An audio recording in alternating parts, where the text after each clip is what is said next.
And so Kara Doolin, she took an inside look at the Iowa farmland because this snow helps during these frigid winter months and how this can impact Iowa agriculture.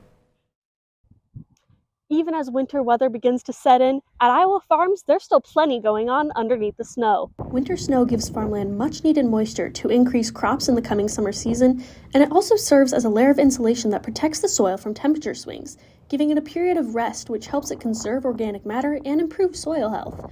This is incredibly important in Iowa, which is known for its nutrient-dense soil that makes for good farming. You want things living in your soil. It needs to be its own little community, essentially.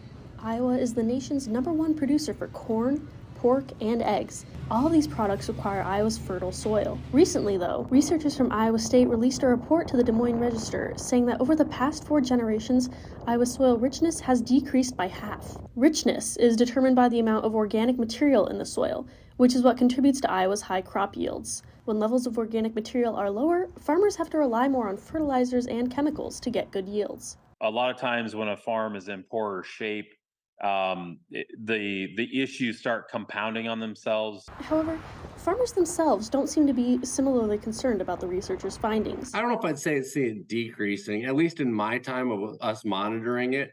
I would say it's been stable. Instead, they say that their organic material levels are evening out or even increasing in some cases. They attribute this to modern sustainable farming. I think we've seen a dramatic shift over the last 20 or 30 years in a lot of farm practices. One of these practices is no-till. Tilling consists of stirring up the soil to prepare for the next crop. However, it also exposes more soil to the air, which breaks down the organic matter. Another is growing cover crops, which cover the soil and protect it from erosion. Some livestock farmers also have started implementing rotational grazing, which is a method where animals are systematically moved through different pasture areas to eat and fertilize the soil with their manure. We did it 2 years in a row, and even after the first year, it was markedly better, the quality of the soil. And depending on the farm, some farmers might use 1, 2, multiple practices.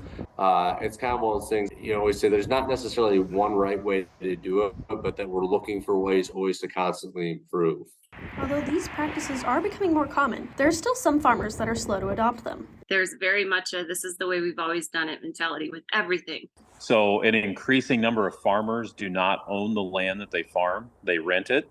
And if they know that they don't have a long-term agreement, if it's a rental agreement that's 1 year at a time or maybe 2 years at a time, they're going to tend to think very short-term and make short-term decisions that help them to try to make money on that high-risk investment they've made, but isn't necessarily good for the land long-term. To combat this, more and more programs are becoming available to incentivize farmers to farm sustainably. Earlier this year, PepsiCo entered into partnerships with different agricultural groups to reward farmers for using certain practices. Large-scale farmers can also apply for government grants that will help them with the upfront costs of changing to these practices. As they watch these changes being implemented, Iowa farmers are hopeful for the future of the state's agriculture all year round. I'm optimistic about the progress that we've made and that we continue to make. In a state known so well for its farming, it's no wonder there's no off-season for Iowa agriculture.